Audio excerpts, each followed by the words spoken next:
The morning of the attack started like any other morning on New Eden. Jake Morrison was drinking his coffee and reading the daily weather report when the first explosions lit up the sky. The coffee cup fell from his hands and shattered on the kitchen floor as he stared through the window at the impossible sight above. Huge alien ships hung in the air where nothing had been just moments before.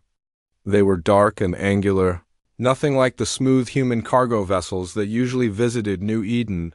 Green energy beams shot down from the ships, hitting buildings in Haven and setting the town on fire. "Mary!" Jake shouted to his wife. "Get to the basement now." Mary ran from the bedroom, still in her nightgown, carrying their emergency radio. They had practiced this drill before, but they never thought they would actually need it. The basement was small and dark, with thick concrete walls that Jake hoped would protect them. Above them, more explosions shook the house. Through the small basement window, Jake could see the orange glow of fires spreading across Haven.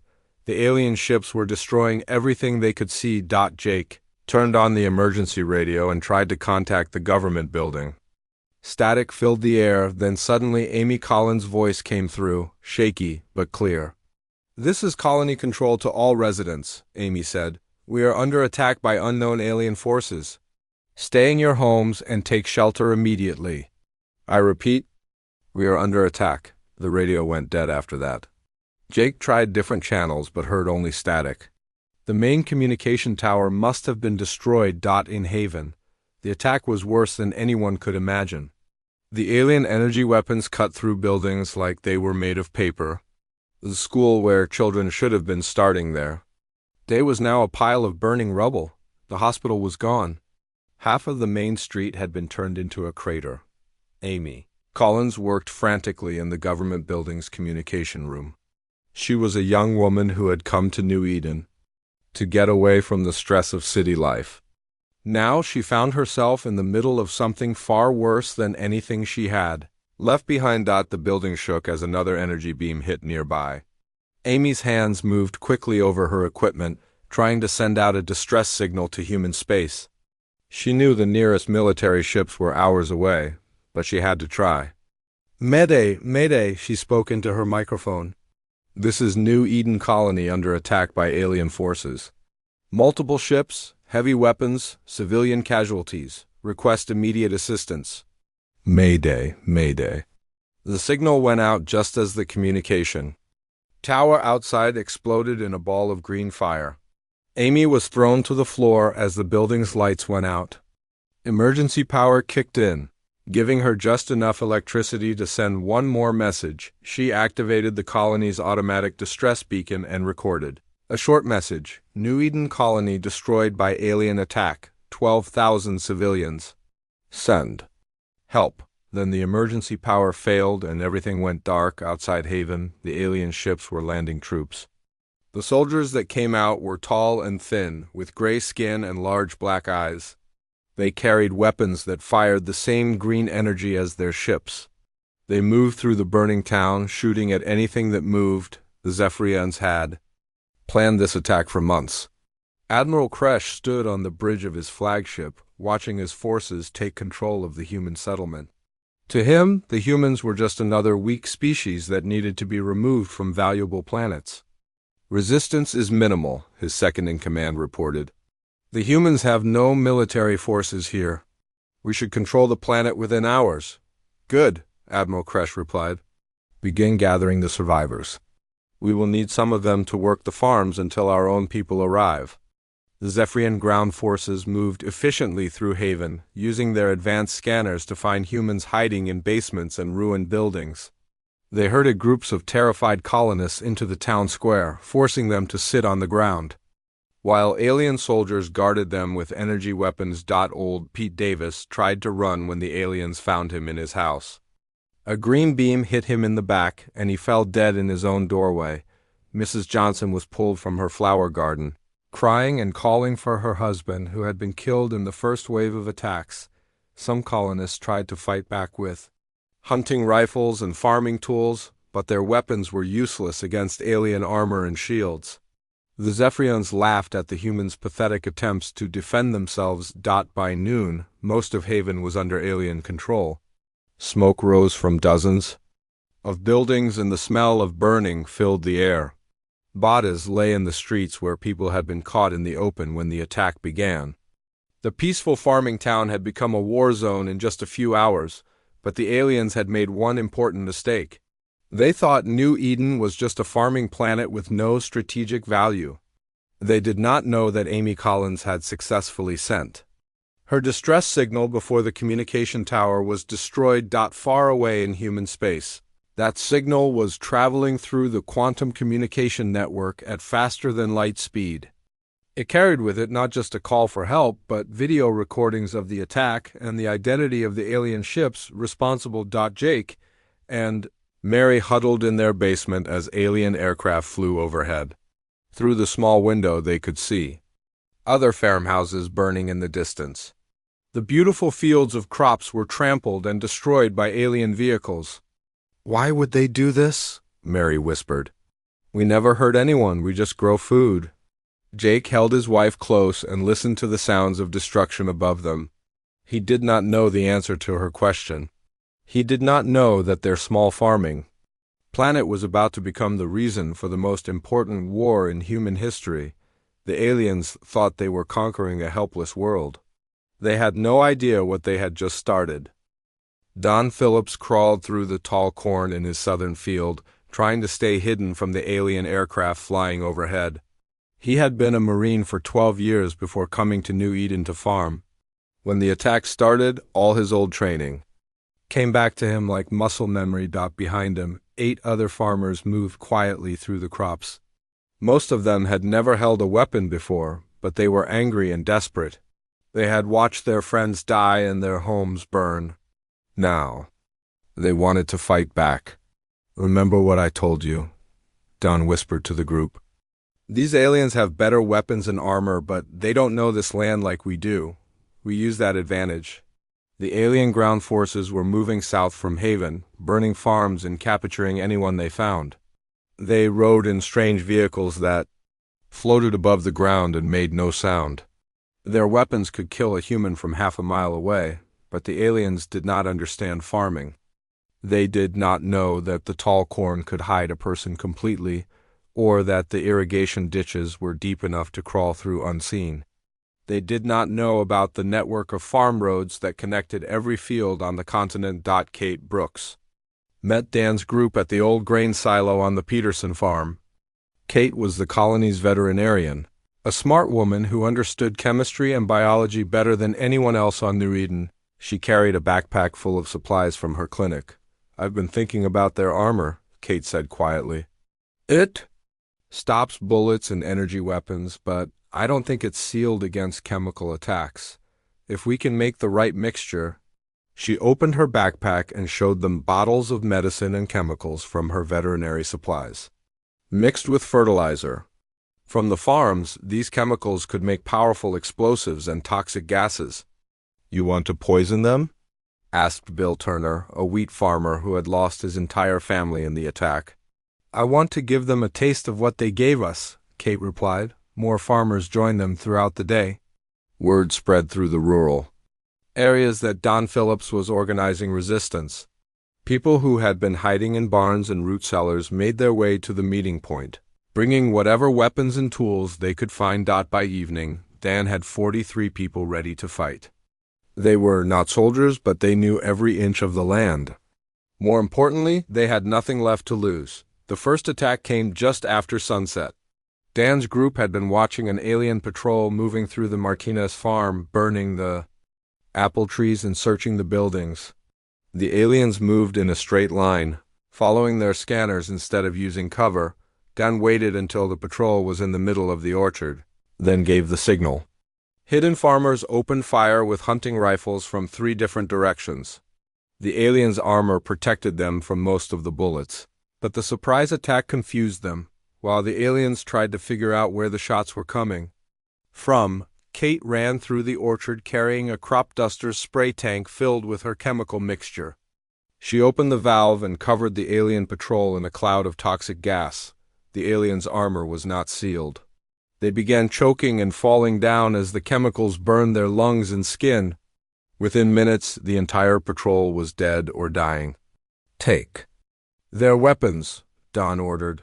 The farmers picked up the alien energy rifles and communication devices. The weapons were strange and heavy, but they worked when the farmers pointed them and pulled the triggers.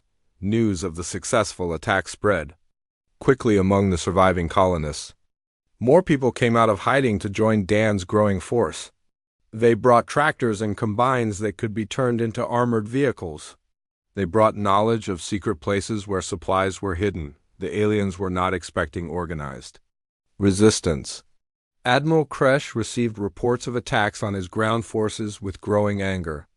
How could primitive farmers be causing problems for his advanced military? Send more troops to the southern sector, he ordered. These humans are just insects. Crush them. But the farmers were not fighting like insects.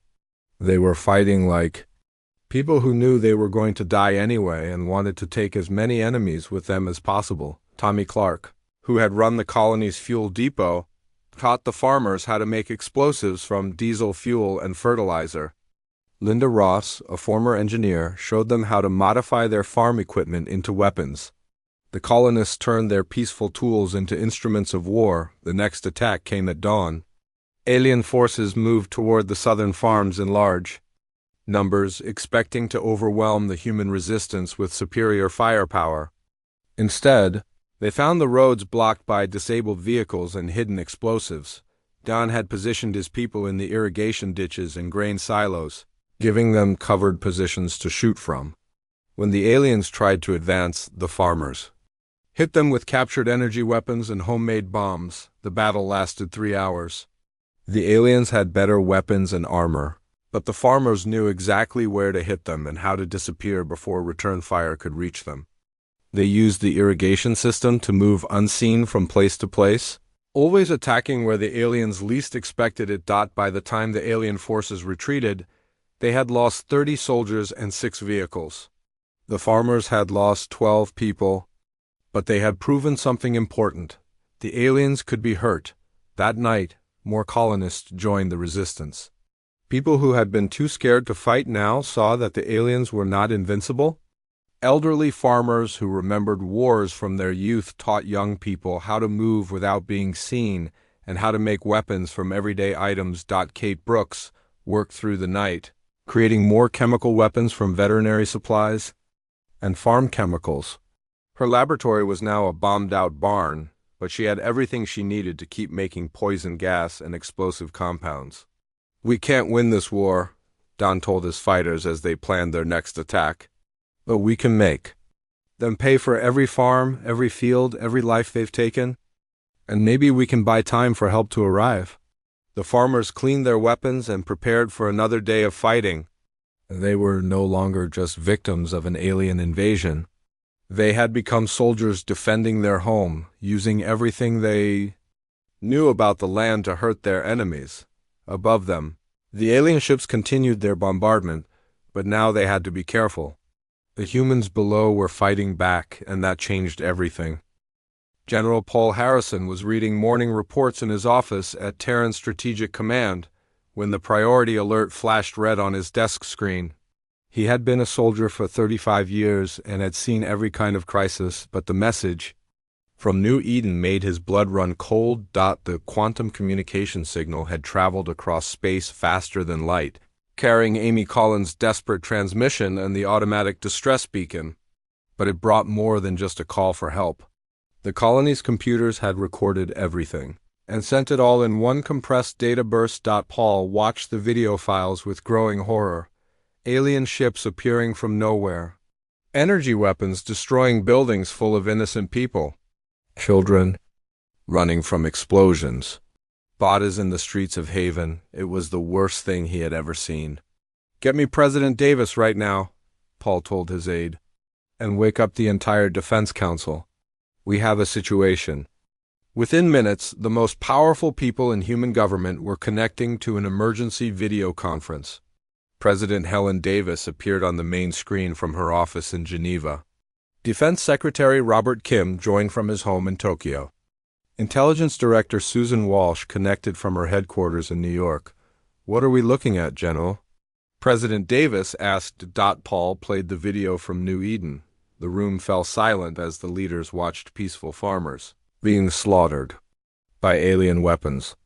When the video ended, nobody spoke for a long moment. "How many casualties?" the president asked quietly. "Unknown, but initial estimates suggest at least 3,000 dead," Paul replied. "The colony had 12,000 residents. We don't know how many survived." Intelligence Director Walsh pulled up files on her computer. "I've identified the attacking ships, the Zephyrian Empire vessels. We've had peaceful contact with them for over 20 years. They've never shown any aggression toward humans before." "Well, they're showing it now," Defense Secretary Kim said angrily. "This is a clear act of war against unarmed civilians." President Davis studied the images on her screen. She was a careful leader who always considered all options before acting. But this situation was different. An alien empire had just murdered thousands of human farmers without warning or provocation. "What's our nearest military response?" she asked. "The destroyer used Franklin is 6 hours away from New Eden," Paul answered. "But by the time it arrives, the aliens will have complete control of the planet. We need to respond faster than that." "How much faster?" the president asked. Paul looked at his advisors, then back at the screen. "There is one option, but it would require revealing capabilities we've kept secret for decades." The room went quiet again. Everyone knew what Paul was talking about. For 50 years, human military scientists had been developing weapons and technologies far beyond what other species in the galaxy possessed. They had hidden these advances, allowing aliens to think humans were weak and primarily focused on farming and trade. The decision to maintain this deception had been made. After first contact with alien civilizations, human leaders decided it was safer to appear harmless while secretly building the most advanced military in the galaxy. If other species knew how powerful humanity really was, they might unite against Earth before humans were ready for a galactic war. "Tell me about these capabilities," President Davis said. Paul activated a secure channel and began briefing the leadership on humanity's secret weapons. Stealth ships that could travel unseen across the galaxy, energy weapons that could destroy planets, orbital platforms disguised as communication satellites but actually containing enough firepower to level entire star systems. "My God," Defense Secretary Kim whispered. "We could end this war in minutes." "But once we reveal these weapons, there's no going back," Intelligence Director Walsh warned. "Every alien species in the galaxy will know that we've been lying to them for decades. Some might see that as a threat and attack us preemptively." President Davis stood up and walked to the window of her office. Outside, she could see the lights of Geneva at night, millions of people going about their peaceful lives with no idea that their government was about to make the most important decision in human history. "General Harrison," she said without turning around, "if we use our full capabilities, can we stop this attack and rescue the survivors on New Eden?" "Yes, Madam President. We can have ships there in 20 minutes and end the alien threat completely." "And can we send a message to the Zephyrian Empire that will prevent them from ever attacking human colonies again?" "Yes, ma'am, a very clear message." The president turned back to face the screen. "They attacked farmers, children, people who never hurt anyone in their lives. They did it without warning, without provocation, without mercy." She sat back down and looked at each of her advisors. "I'm authorizing Operation Swift Justice. Deploy all necessary assets to end this threat immediately." Paul felt a chill run down his spine.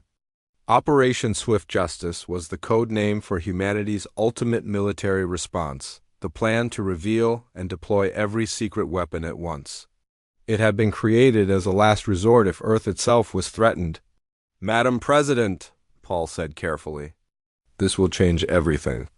Once we show the galaxy what we're really capable of, we can never go back to being seen as a peaceful farming species." "Good," President Davis replied firmly. "Maybe it's time they knew who they're dealing with." Defense Secretary Kim was already activating secure communication channels to hidden military bases across human space. All Stealth Fleet commanders, this is Operation Swift Justice. Authorization code Alpha 779, deploy immediately to target coordinates. Intelligence Director Walsh began sending coded messages to agents throughout the galaxy. Within hours, every alien government would know that humanity was no longer hiding its true power. The orders went out through quantum communication channels to ships and bases that most humans didn't even know existed. Admiral Susan Blake received her instructions aboard the stealth carrier UES Nemesis. Currently invisible and undetected near the edge of Zephyrian space. Captain John Baker got his orders while his destroyer, UES Retribution, hung motionless in space 3 light-years from New Eden. His ship had been waiting there for 2 years. Part of the secret defense network that protected human colonies. Dr. Elena Rodriguez activated hidden weapons platforms throughout the galaxy, systems that had been disguised as peaceful research stations and communication relays for decades. Each platform contained enough firepower to destroy entire fleets. The decision had been made. Humanity would no longer hide its true nature. The attack on New Eden would be the last time aliens underestimated the species they thought were just peaceful farmers. President Davis looked at the video from New Eden one more time, watching innocent people die at alien hands. How long until our ships reach the colony? She asked. 18 minutes, Madam President. Then in 18 minutes, the galaxy is going to learn something new about humanity. Dr. Alex Turner stood in the deepest level of the Cheyenne Mountain complex, 3 miles underground and hidden from every scanner in the galaxy. The walls around him contained technology that would make alien scientists weep with envy, but to the outside universe, this place was just an old military archive. For 30 years, Alex had directed humanity's most secret project, the development of weapons that could make humans the dominant species in the galaxy.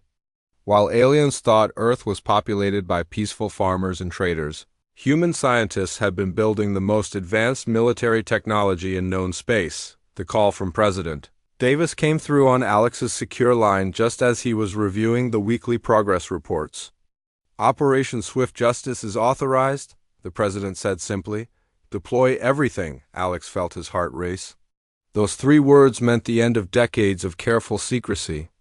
Within hours, every alien civilization would know that humanity had been lying about its true capabilities. Understood, Madam President, Alex replied. Beginning full deployment now. He walked to the main control room where 50 of the galaxy's best scientists worked behind layers of security that didn't officially exist. These men and women had spent their careers developing weapons that could reshape the balance of power. Among the stars, listen up everyone, Alex announced. This is not a drill.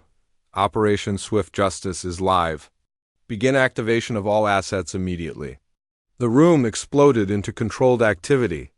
Scientists and technicians moved to their stations and began entering codes that would wake up sleeping weapons across human space. Systems that had been dormant for years suddenly came online, drawing power from hidden reactors and connecting to networks that no alien had ever detected. Admiral Susan Blake received her orders aboard the UES Nemesis while her ship hung invisible in space near the Zephyrian border. The Nemesis was humanity's most advanced vessel, a stealth carrier that could deploy an entire fleet without being detected by any known alien technology. All hands, this is the Admiral, Susan announced over the ship's communication system. We have just received authorization for Operation Swift Justice. This is what we've been training for. Launch all squadrons immediately. The Nemesis had been waiting for this moment for 3 years. Hidden in its massive hangar bays were 48 fighters equipped with weapons that could cut through alien shields like paper. Each fighter was invisible to alien sensors and armed with directed energy cannons that fired beams of pure destruction. Captain John Baker commanded the UES Retribution, a destroyer that had been lying dormant near New Eden for over 2 years. To any alien scanner, his ship looked like a dead piece of space debris. In reality, it was one of humanity's most deadly weapons. Helm, bring us to full power. John ordered. Weapons, begin charging the main cannons. Communications, send the activation signal to all stealth units in this sector. The Retribution's engines came online with a deep hum that no one outside the ship could hear. Its weapon systems powered up, drawing energy from a reactor that used technology stolen from a dead alien civilization and improved far beyond the original design all across human space.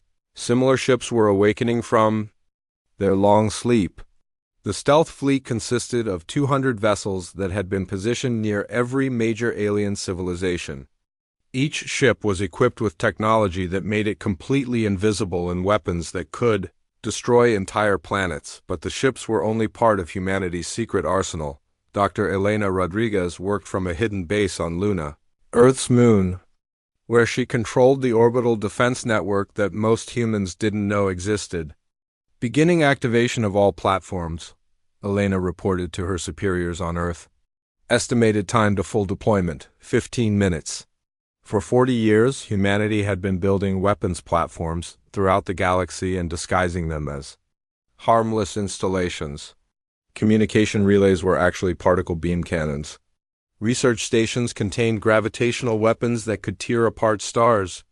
Mining platforms hid missile batteries with enough firepower to sterilize entire solar systems. The aliens had helped humanity build this network without knowing it. When human engineers asked for permission to construct communication towers and research facilities, alien governments had happily agreed. They thought they were helping a peaceful species improve their technology. Instead, they had allowed humans to place weapons throughout their territory. Elena's fingers moved across her control panel, sending activation codes to platforms near every major alien world. On the edge of Zephyrian space, a communications relay that had been operating peacefully for 20 years suddenly revealed its true nature. Hidden panels opened to expose energy cannons capable of destroying entire fleets. Near the Centauri Alliance capital, a research station studying stellar phenomena powered up weapons that could make their sun go supernova. Close to the Tau Ceti Federation, a mining platform activated missiles with warheads that could crack planets in half. The technology behind these weapons came from decades of secret research and careful study of alien civilizations. When humans made first contact with other species, they had appeared friendly and eager to learn. Alien scientists had shared their knowledge freely, thinking they were helping a primitive species catch up to galactic standards. They had no idea that human scientists were taking their technology and improving it beyond anything the original creators had imagined. A Zephyrian energy weapon design became the basis for cannons 10 times more powerful. Centauri shield technology was reversed and turned into shield-piercing ammunition. The most terrifying human weapons were ones that aliens had never even imagined. The gravitational disruptor could make planets tear themselves apart. The quantum virus could shut down every computer system in a solar system simultaneously.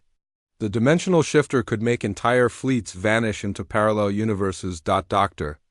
Alex Turner monitored the global deployment from his underground command center. Status reports poured in from secret bases on dozens of worlds and hidden facilities throughout human space. Each report confirmed that humanity's true military power was coming online exactly as planned. Stealth fleet deployment at 90%. His aide reported orbital platforms at full power. Special weapons systems standing by for target acquisition. Alex looked at the main display screen showing a map of the galaxy.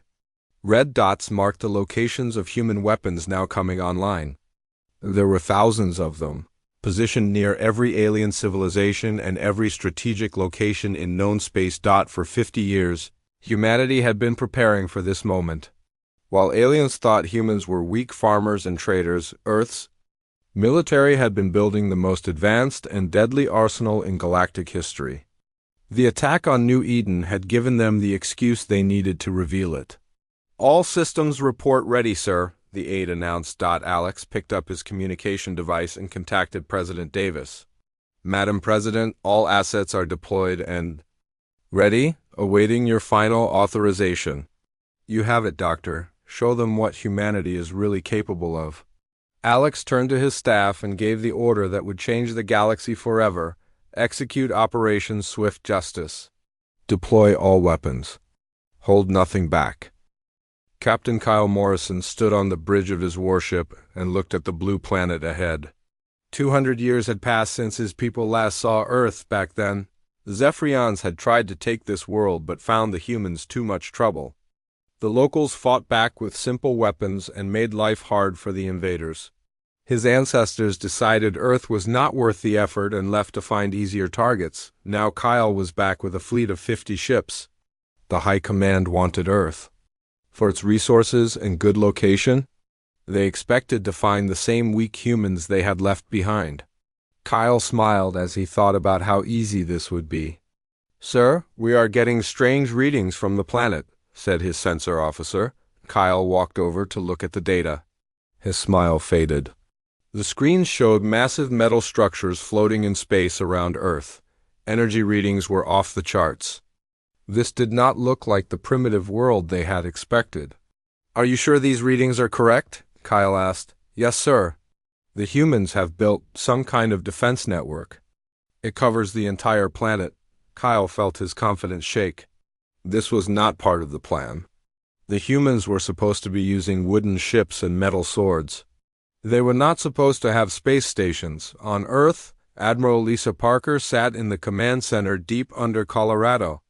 Her screens lit up with warnings as the alien ships appeared. She had been waiting for this day. The history books told her about the first Zephyrian invasion. Her great-great-grandmother had fought in those early battles with nothing but courage and old rifles. Things were different now. Humanity had spent 2 centuries preparing for this moment. They knew the aliens would come back. Every human child learned about the Zephyrian threat in school. Every factory built weapons. Every scientist worked on better defenses. "Ma'am, 50 alien ships just dropped out of faster-than-light travel," reported her aide. "I see them." "Sanders."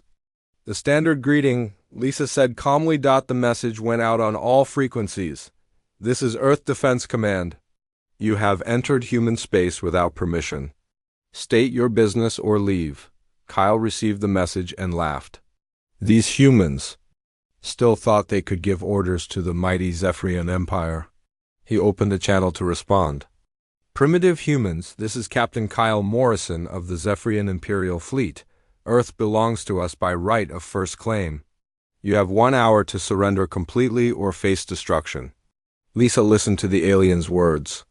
She had heard similar threats in the old recordings from 200 years ago. Her ancestor had been forced to hide in caves while alien ships burned cities. Not today. "Alien ship, this is Admiral Lisa Parker. Your people tried to take our world before and failed. We suggest you turn around and go home while you still can." Kyle was shocked. How dare these creatures speak to him like this? Did they not understand their place? He decided to show them real power. Target their largest city with a warning shot. Set weapons to minimum power. Let them see what happens to those who defy us. The Zephyrian ship fired a bright blue beam toward New York. Kyle expected to see buildings melt and humans run in terror. Instead, the beam hit an invisible barrier and scattered like light hitting a mirror. The city remained untouched. Lisa watched the alien attack bounce off Earth's planetary shield like rain hitting a window. 200 years of human engineering had created something the aliens could not imagine. Every major city was protected. Every important target was safe. "Return fire," she ordered. "Target their lead ship. Use the orbital cannon." High above Earth, one of the defense platforms turned toward the alien fleet. It had been disguised to look like a simple satellite. The Zephyrians never saw it coming. A massive beam of pure energy shot out and struck Kyle's ship. Kyle was thrown to the floor as his ship shook like a toy in a storm. Alarms screamed. Lights flickered.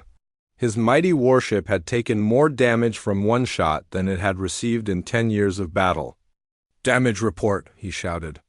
"Sir, we have lost 30% of our shields and 15% of our weapons." How did they do that? Kyle had no answer. His ship was supposed to be invincible against primitive worlds. These humans had weapons. That could hurt a Zephyrian warship with a single shot. Lisa smiled as she watched the alien ship struggle to stay in formation. The message was clear. Earth was no longer defenseless. Humanity had learned from their first encounter with these invaders. They had built better weapons, stronger defenses, and most importantly, they had never forgotten. "Sir, the humans are sending another message," Kyle's communication officer reported. Kyle straightened his uniform and tried to look strong despite the fear growing in his chest. "Put it through." Lisa's face appeared on his screen. She looked calm and confident. Behind her, Kyle could see humans working at advanced control panels. Everything looked far more sophisticated than anything his people had expected. "Captain Morrison, you have just experienced a small taste of human hospitality. That was our welcome gift. If you attack again, the next shot will split your ship in half. You have 10 minutes to leave our space or discover why no one challenges humanity." Twice, Kyle looked at his damage reports again. One shot had nearly crippled his ship. He tried to imagine what a full power blast would do. The thought made him sick. "Sir, what are your orders?" asked his second in command. Kyle stared at Earth. The blue planet looked the same as it had 200 years ago.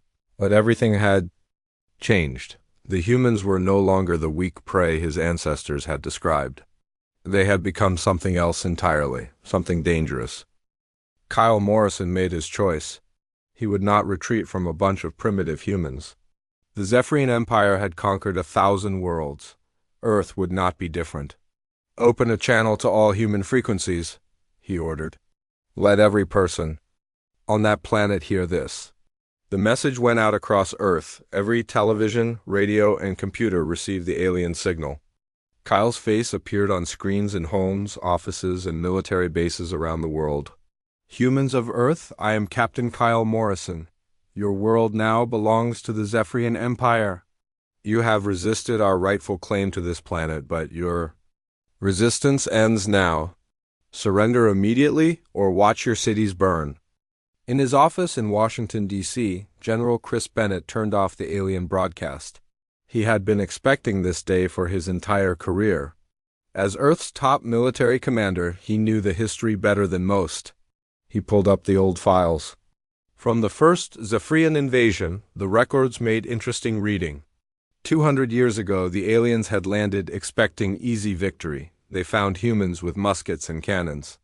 Even with such simple weapons, humanity had made the invasion costly. The Zephyrians had won battles but lost the war. Every victory came at a high price. Every captured city became a nightmare to hold. The aliens had faced an enemy that refused to quit. Human fighters hid in forests and attacked supply lines. They used guerrilla tactics the aliens could not counter. They turned every building into a fortress and every street into a trap. Finally, the Zephyrians had given up. They decided Earth was too much trouble for too little gain. They left to find easier targets among species that would surrender quickly. That was their first mistake. They had given humanity time to prepare. Chris picked up his secure phone and called his staff. "Ladies and gentlemen, the aliens are back. Begin Operation Homecoming." Across the planet, military bases came alive. Soldiers who had trained their entire lives for this moment moved to their positions. Weapons that had been built in secret for decades powered up. The greatest military machine in human history prepared for war. At the Xenobiology Research Center in Geneva, Dr. Amanda Foster studied the alien transmission with her team. She had spent 20 years learning everything possible about Zephyrian biology and psychology. Her computers analyzed Kyle's voice patterns, facial expressions, and body language. "What do you see, Amanda?" asked her assistant. "Fear," she replied. "He is trying to sound strong, but he is scared. Look at these stress indicators in his voice. His people did not expect to find us ready for them." Amanda pulled up comparative analysis from old Zephyrian records. The original invasion force had been confident and relaxed. These aliens were nervous. Something had changed in the 2 centuries since their last visit. "Doctor, we are getting more transmissions from their fleet," her assistant reported. Amanda listened to the intercepted alien communications. Her translation computers worked to decode their language. What she heard surprised her. They are arguing among themselves, she told her team. The ship commanders are questioning Kyle's orders. Some want to retreat. Others want to call for reinforcements. They are not acting like a unified force. This was valuable intelligence. The humans had expected to face a disciplined alien military. Instead, they were dealing with a fractured command structure. Fear was spreading through the enemy fleet. Kyle tried to restore order among his captains. Com channels filled with worried voices. "Captain Morrison, these humans are not what we expected," said Commander Vex from the ship destroyer. "They have weapons that can damage our vessels," added Captain Zara from the ship Conqueror. "Perhaps we should wait for the main fleet." Kyle felt his authority slipping away. His captains were losing confidence in the mission.